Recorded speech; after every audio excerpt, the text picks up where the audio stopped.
मित्रों, संबोधि study point के banner तले मैं अखिलेश कुमार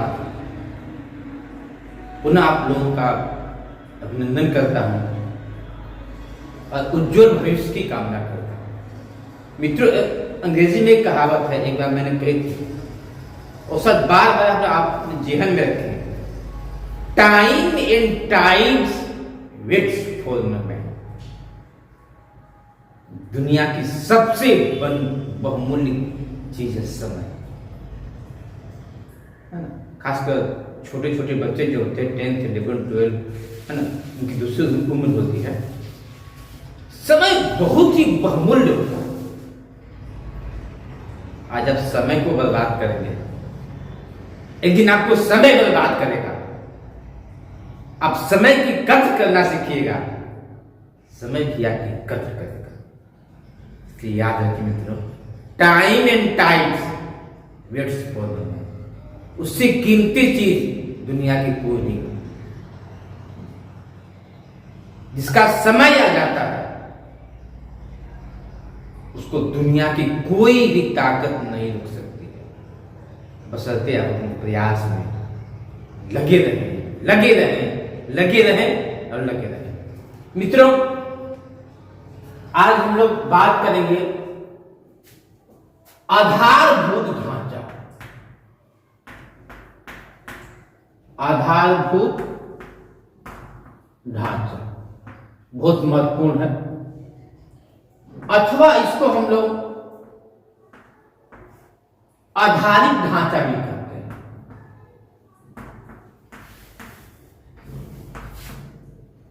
आधारित ढांचा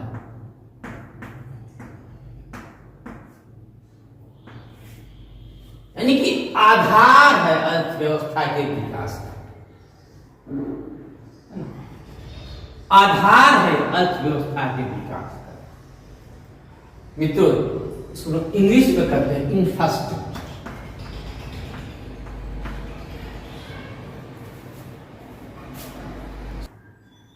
या इंफ्रास्ट्रक्चर का मतलब उन सुविधाओं से है जो कि देश के आर्थिक विकास में सहायक है। देश के आर्थिक विकास में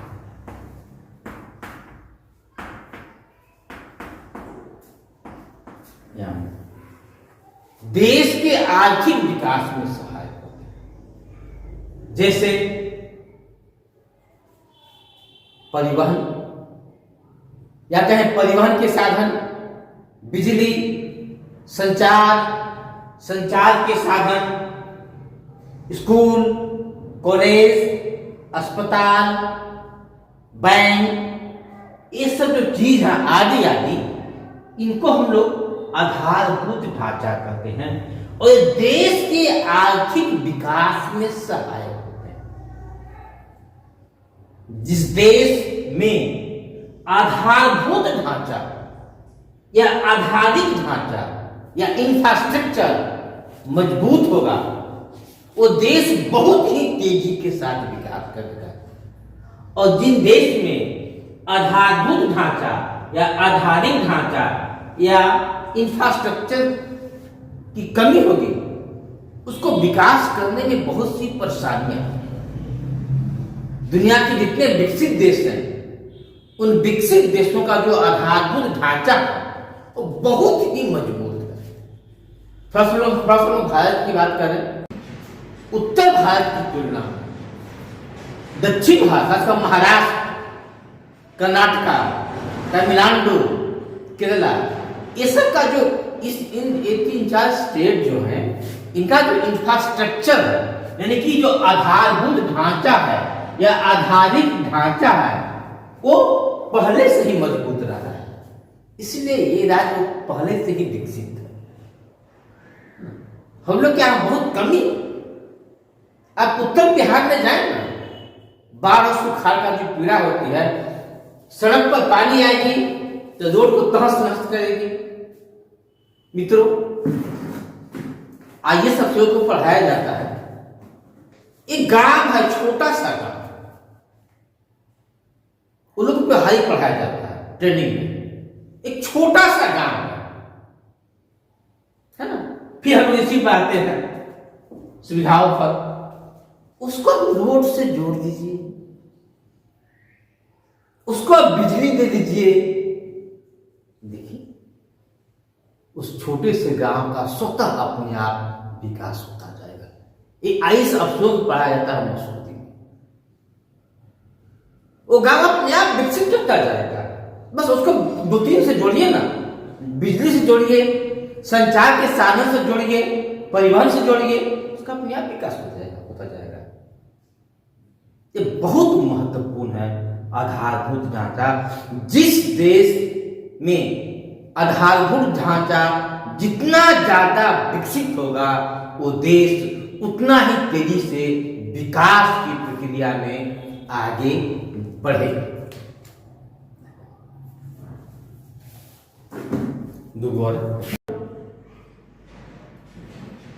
उत्तर भारत की तुलना में दक्षिण भारत, खासकर महाराष्ट्र, कर्नाटका, तमिलनाडु, केरला, ये सब का जो इन 3-4 स्टेट जो है, इनका जो इंफ्रास्ट्रक्चर है, यानी कि जो आधारभूत ढांचा है या आधारित ढांचा है, वो पहले से ही मजबूत रहा है।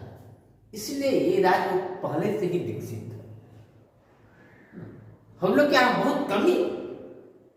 आप उत्तर बिहार में जाए ना, बाढ़ और सुखाड़ का जो पीड़ा होती है, सड़क पर पानी आएगी तो रोड को तहस नहस करेगी।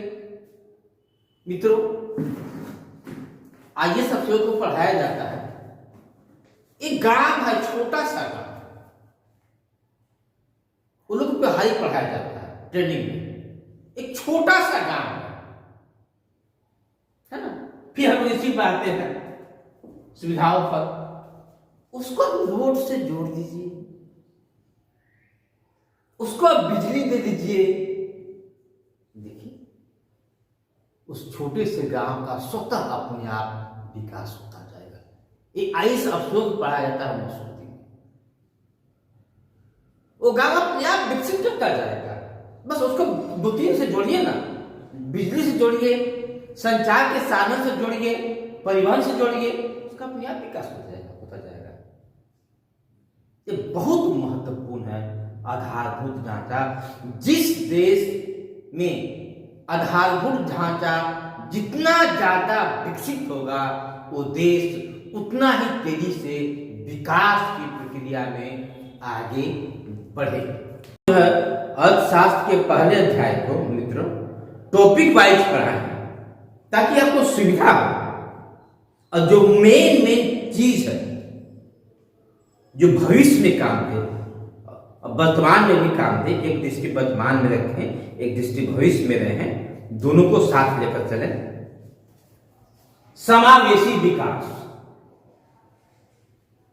आजकल बहुत ही चर्चित मुद्दा बना हुआ पूरे विश्व में। इसको हम लोग कहते हैं इंक्लूसिव ग्रोथ। आखिर समावेशी विकास क्या है? विश्व के नेता मिलते हैं, प्रधानमंत्री, राष्ट्रपति मिलते हैं, अनेक मुद्दों पर चर्चा होती है, जैसे कि समावेशी विकास है। हम लोग को समावेशी विकास चाहिए भाई। विकास के अनेक मॉडल है। पहले के जो मॉडल रहे, उन मॉडल ने बहुत सी खामियां पैदा की, पर्यावरण संबंधी अनेक परेशानियां पैदा की, जो आज पूरे विश्व में जबरदस्त चिंता का कारण है।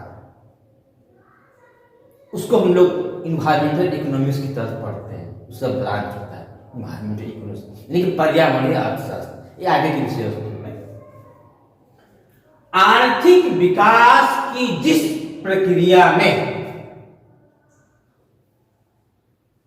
समाज के सभी वर्गों का जीवन स्तर ऊंचा हो जाए, सभी वर्ग उसमें आए, ऊंचा हो जाए, यानी समाज का कोई भी वर्ग विकास की प्रक्रिया से वंचित न रहे, उसको हम लोग समावेशी विकास कहते हैं। इससे हमारे समाज में सामाजिक समरसता आएगी और आर्थिक समरसता आएगी। इसी बात को कार्ल मार्क्स बार बार कहा करते थे। सामाजिक समरसता यानी कि सामाजिक तौर पर समान होंगे सभी लोग, आर्थिक तौर पर समान होंगे। और जब सामाजिक तौर पर समान नहीं होंगे, आर्थिक तौर पर समान नहीं होंगे, तो देश में विधि व्यवस्था की पैदा होगी, अनेक प्रकार की समस्याएं पैदा होगी। बहुत ही महत्वपूर्ण है आर्थिक विकास की जिस प्रक्रिया से समाज के सभी वर्ग, एक वर्ग नहीं, यदि हमारे पॉलिसी मेकर है जो पॉलिसी बनाए तो समाज के सभी वर्गों का जीवन स्तर ऊंचा हो जाए एवं समाज का कोई भी वर्ग विकास की प्रक्रिया में वंचित न रहे, इसको हम लोग कहते हैं इंक्लूसिव ग्रोथ, समावेशी विकास। आजकल इसी समावेशी विकास पर पूरे विश्व के प्रधानमंत्री या राष्ट्रपति जब मिलते हैं बात करते हैं समावेशी विकास। विश्व में असमानता की खाई न हो, धनी कोई खाए मरे, कोई खाए भी ना मरे, बिल्कुल समान विकास की प्रक्रिया समान हो और उसमें समाज के सभी वर्गों का जीवन स्तर ऊंचा हो। एक वर्ग नहीं, सभी वर्गों का जीवन स्तर ऊंचा हो एवं समाज का कोई भी वर्ग विकास की प्रक्रिया से अछूता न है। जब ये हो जाएगा यानी कि समाज का सभी वर्ग सुखी संपन्न हो जाएगा, और जब सुखी संपन्न हो जाएगा तो जो परेशानियां होती हैं, आखिर नक्सलवाद क्यों पैदा होता है, उसके जड़ में क्या है, यही बात बहुत महत्वपूर्ण समावेशी विकास। मित्रों, अगर समावेशी विकास हो जाता है तो हमारा देश ही नहीं, हमारे पूरे विश्व का कायाकल्प हो जाएगा। इसी बात को कार्ल मार्क्स बार बार कहा। मित्रों, अब हम लोग विकास के एक अन्य मॉडल सतत विकास के बारे में बात करेंगे, जिसको कि अंग्रेजी में हम कहते हैं सस्टेनेबल डेवलपमेंट। आखिर सतत विकास यानी कि सस्टेनेबल डेवलपमेंट हम लोग किसे कहते हैं? ऐसा विकास जो जारी रहे, टिकाऊ रहे, सतत विकास में न केवल वर्तमान पीढ़ी बल्कि भावी पीढ़ी को भी ध्यान में रखा जाए, उसको हम लोग सस्टेनेबल डेवलपमेंट या सतत विकास कहते हैं। मित्रों, बड़ी तकलीफ होती है ये बात करते हुए कि हम लोगों ने अपने जो प्राकृतिक जो रिसोर्स है, उन प्राकृतिक संसाधनों का इतना दोहन कर दिया है, एक समस्या बन गई है कि क्या वे आने वाली पीढ़ी के लिए मौजूद रहेगी।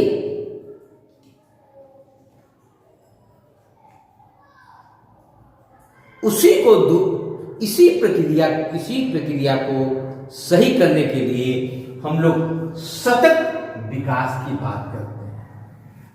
सतत विकास यानी कि ऐसा विकास जो जारी रहे, टिकाऊ रहे और इसमें वर्तमान पीढ़ी के साथ साथ जो हमारे आने वाली जो भविष्य की पीढ़ी है, उसके भी विकास को ध्यान में रखा जाए।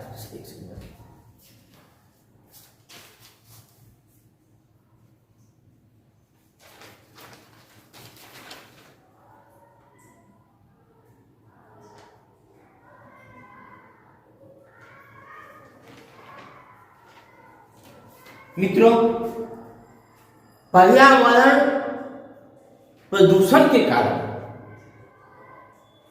भारत में ही पूरे विश्व में एक गंभीर किस्म की समस्या पैदा हो गई। पूरा विश्व चिंतित है। गर्मी में ठीक से गर्मी नहीं, जाड़ा में ठीक से जाड़ा नहीं, बरसात में ठीक से बरसात नहीं। हम लोगों ने प्रकृति के साथ इतना छेड़छाड़ की कि उसका ये परिणाम हुआ। मित्रों,